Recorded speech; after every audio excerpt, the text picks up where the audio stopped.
हरे कृष्णा। श्रीमद् भागवतम स्कंध 4 अध्याय 14 श्लोक नंबर आज हम 31 से पढ़ेंगे। हन्यताम हन्यतामेष पापः प्रकृति दारुणः जीवज्जगदसावाशु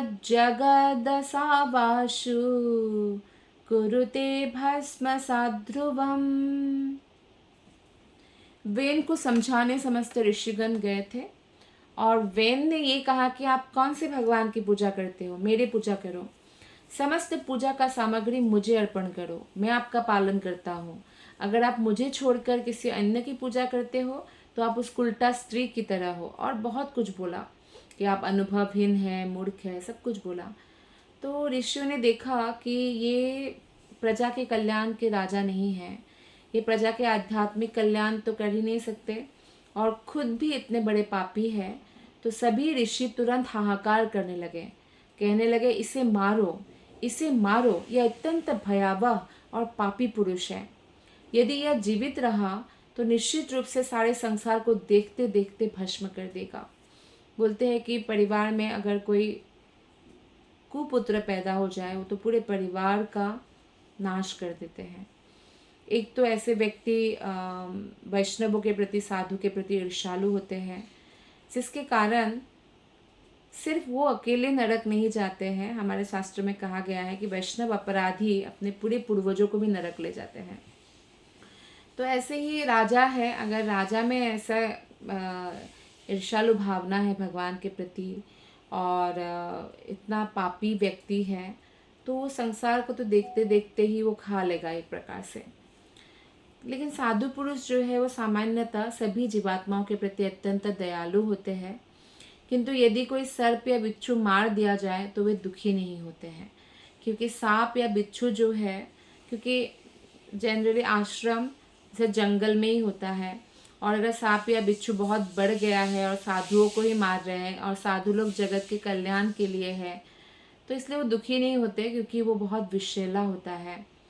साधु पुरुषों के लिए वध करना ठीक नहीं, किंतु वे असुरों का वध करने के लिए प्रोत्साहित रहते हैं, क्योंकि वे सर्पों और बिच्छुओं के समान होते हैं। असुर लोग कितना भी आप उनको खिलाओ पिलाओ, वो कभी भी सद्मार्ग पर नहीं चलता है, हानि ही करते हैं दूसरों का।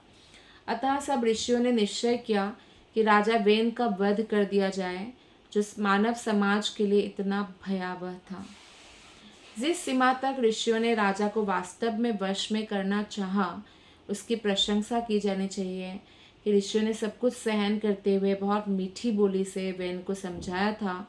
लेकिन जब वो आसुरी है तो साधुओं का कर्तव्य है कि सरकार को पलट देना चाहिए कि आसुरिक व्यक्ति अगर राजा होगा तो प्रजा का विनाश होगा, हानि होगा, वो प्रजा को ही शोषण करेगा। श्लोक नंबर 32।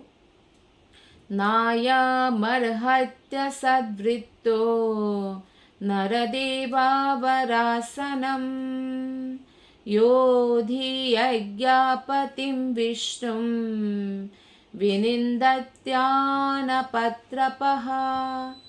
ऋषियों ने आगे कहा, यह अपवित्र दंभी व्यक्ति सिंहासन पर बैठने के लिए सर्वथा अयोग्य है।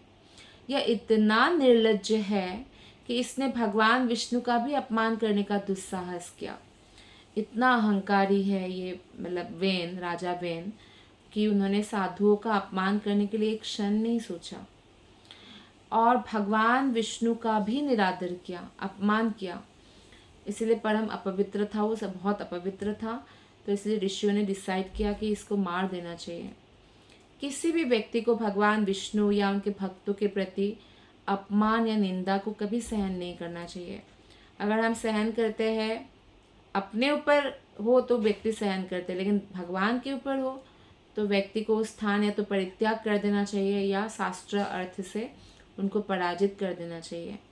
भक्त जो है होते हैं वो भद्र होते हैं, विनम्र होते हैं और झगड़ा से बचते हैं वो, लेकिन वो किसी से ईर्ष्या नहीं करते हैं। पर आसुरिक व्यक्ति सभी से ईर्ष्या करते हैं।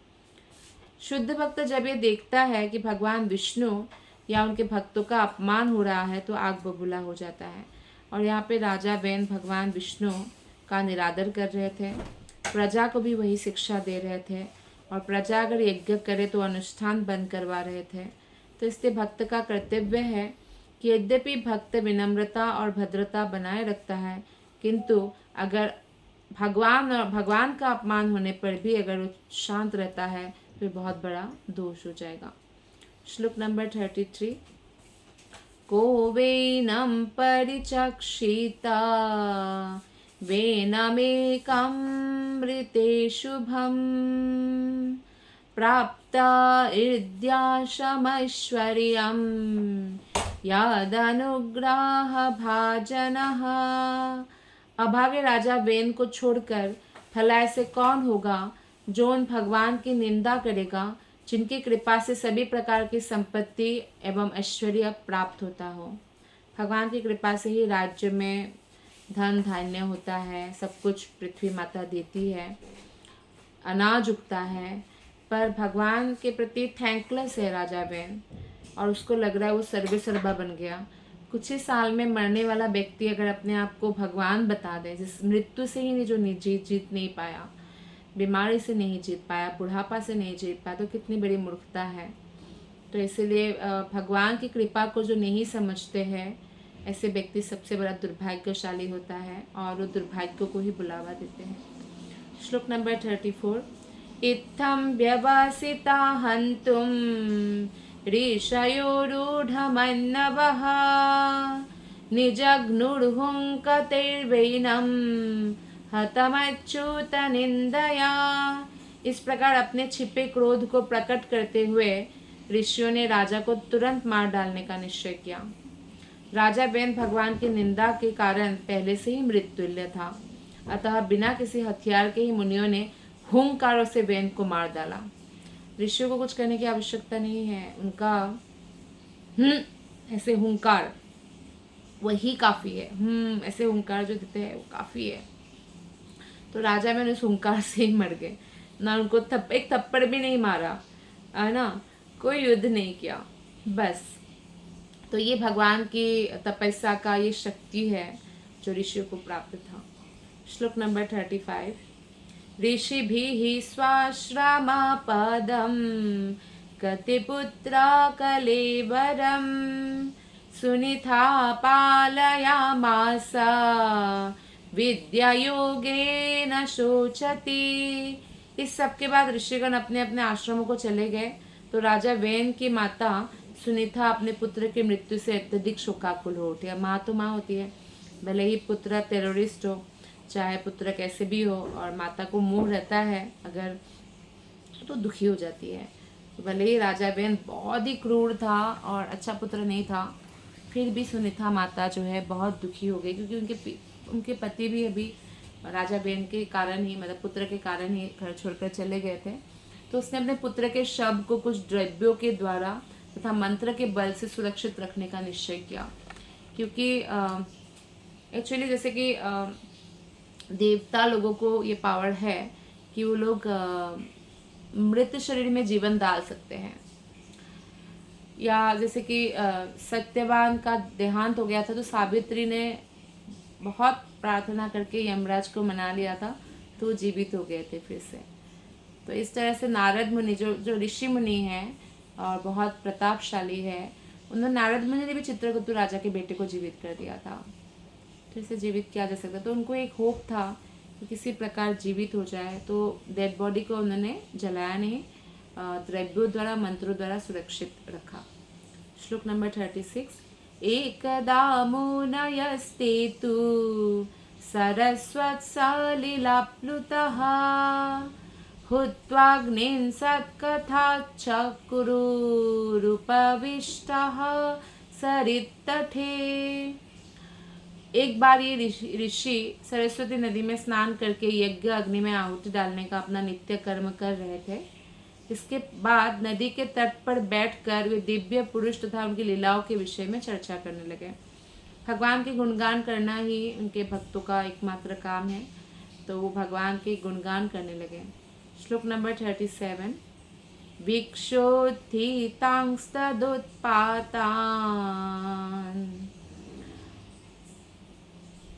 आहुर्लोका भयङ्करान् अप्यभद्रमनाथाय दस्युभ्यो न भवेद्भुवः। उन दिनों देश में अनेक उपद्रव हो रहे थे जिनसे समाज में आतंक उत्पन्न हो रहा था। अतः सभी मुनि परस्पर बात करने लगे कि चूंकि राजा मर चुका है, संसार का कोई रक्षक नहीं है, चोर उचक्कों के कारण प्रजा पर विपत्ति आ सकती है। क्योंकि राजा नहीं था, जैसे अंग राजा चले गए तो चोर उचक्के आ गए। जैसे ही राजा बेन को बनाया तो डर गए क्योंकि राजा का अनुशासन आ गया, लेकिन राजा बेन खुद ही अत्याचारी था और प्रजा के लिए हानिकारक था। तो राजा बेन का देहांत हो गया, मर गए, तो अब फिर से चोर उपद्रव करने लग गए। तो इसलिए ऋषि मुनियों ने बात किया कि हमें ही कुछ उपाय ढूंढना पड़ेगा, क्योंकि अभी कोई रक्षक नहीं है संसार का, तो आतंक फैलाएंगे जो बदमाश लोग हैं, तो राजा का होना बहुत आवश्यक है। तो जब भी राज्य में उपद्रव होता है या आतंक छा जाता है, नागरिकों की संपत्ति जो है असुरक्षित हो जाता है और चोर उचक्के बढ़ जाता है। इसलिए प्रजा के कल्याण के लिए सारे साधु पुरुष चिंताग्रस्त हो उठे और उन्होंने सोचा कि इसका कुछ हमें उपाय निकालना पड़ेगा। तो यहाँ पे श्रील प्रभुपाद बोलते हैं कि इस कलिकाल में तो ऑलरेडी सब कुछ अस्त व्यस्त है, अतः साधु पुरुषों को चाहिए कि हरे कृष्ण मंत्र का जप करें, जिसकी संस्तुति शास्त्रों ने की है। हरे नाम हरे नाम हरे नाम व केवलम कलौ नास्ते व नास्ते व नास्ते व गतिरन्यथा। भौतिक तथा आध्यात्मिक संपन्नता के लिए हर एक का कर्तव्य है कि वो भक्ति पूर्वक हरे कृष्ण का जप करे। श्लोक नंबर 38। एवं वृषन्त ऋषयो धावतां सर्वतो दिशं पांसुः समुत्थितो भूरिः चोराणामभिलुम्पतम्। सब ऋषिगण इस प्रकार विचार विमर्श कर रहे थे तो उन्होंने चारों दिशाओं से धूल की आंधी उठती देखी। यह आंधी उन चोर उचक्कों के दौड़ भागी से उत्पन्न हुआ था, दौड़ा भागी से, जो नागरिकों को लूट रहे थे। तो चोर उचक्के जो है वो हमेशा इसमें रहते हैं कि कैसे जनता को लूटे, वो लोग मेहनत से कमाए और हम उसको इजी मानी लूट के ले लें। आजकल की लूटमार है, जैसे कि अब तो सोफिस्टिकेट वे से लूटते हैं कि सामने से ऐसे पिस्तौल दिखा के नहीं, लेकिन किसी ना किसी तरह से व्यक्ति को ठग लेते हैं लोग। तो इस तरह से पूरे राज्य में हलचल मची हुई थी और ऐसे धूल उठ रहा था चोरों के भागने से या डकैतों के भागने से कि जैसे आंधी आई हो। श्लोक नंबर 39 और 40। तदुपद्रवमज्ञाय लोकस्य वसुलुम्पतम् भर्तर्युपारते तस्मिन् अन्योन्यं च जिघांसतम् चोरप्रायं जनपदं हीनसत्त्वमराजकम् लोकान्नावारयन् चक्ता अपि तद्दोषदर्शिनः। उस अंधड़ को देखकर साधु पुरुषों ने समझ लिया कि राजा वेन की मृत्यु के कारण अत्यधिक अव्यवस्था फैल रही है, क्योंकि दिन दहाड़े लोगों को लूटा जा रहा है। बिना सरकार के राज्य कानून तथा व्यवस्था से विहीन हो जाता है।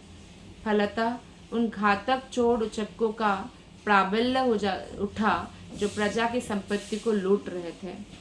यद्यपि ऋषिगण इस उपद्रव को अपनी शक्ति से रोक सकते थे, जिस प्रकार उन्होंने राजा वेन का वध किया था, किंतु उन्होंने ऐसा करना अनुचित समझा। अतः उन्होंने उपद्रव को रोकने का कोई प्रयास नहीं किया। कितना रोकेंगे? एक राजा अगर वो अभी देखिए भगवान का अवतार होगा पृथु महाराज, तो अगर एक राजा स्थापना करेंगे तो फिर सब कंट्रोल हो जाएगा। तो इस तरह से ऋषियों ने आपातकाल उपस्थित होने से राजा वेन का तो वध कर दिया, लेकिन उसके वध के बाद फिर चोर का जब बोलबाला हो उठा तो उन्होंने सोचा कि इसका परमानेंट सोल्यूशन निकालना होगा कुछ, क्योंकि साधु पुरुष बिना बात के ऐसे वध करते नहीं फिरते हैं। क्योंकि अभी राजा नहीं था तो साधु लोग जो थे, जो सज्जन गृहस्थ थे, वो लोग यज्ञ अनुष्ठान कर सकते थे, क्योंकि राजा ने वो नियम बनाया था कि तुम यज्ञ अनुष्ठान नहीं कर सकते, दान नहीं दे सकते, भगवान की भक्ति नहीं कर सकते। तब उनका जो है जेल में जाना तय था। अभी राजा नहीं है तो ऐसा वो लोग कर पा रहे थे, पर हाँ लेकिन लूट मार भी हो रहा था, गलत लोग फिर गलत कार्य भी करेंगे। तो वो चाहते तो मंत्रों के बल पर तो उनका भी वध कर देते, पर ये तो क्षत्रिय राजा का कर्तव्य है कि वो शासन करे राज्य पर। नहीं तो ऋषिया हमेशा आध्यात्मिक ज्ञान बांटते हैं, यज्ञ अनुष्ठान करते हैं। अतः अनचाहे भी वध करने के इस कार्य में उन्होंने भाग नहीं लिया। तो आज हमने 31 से 40 तक किया। आप सबका हृदय से बहुत बहुत धन्यवाद। हरे कृष्णा।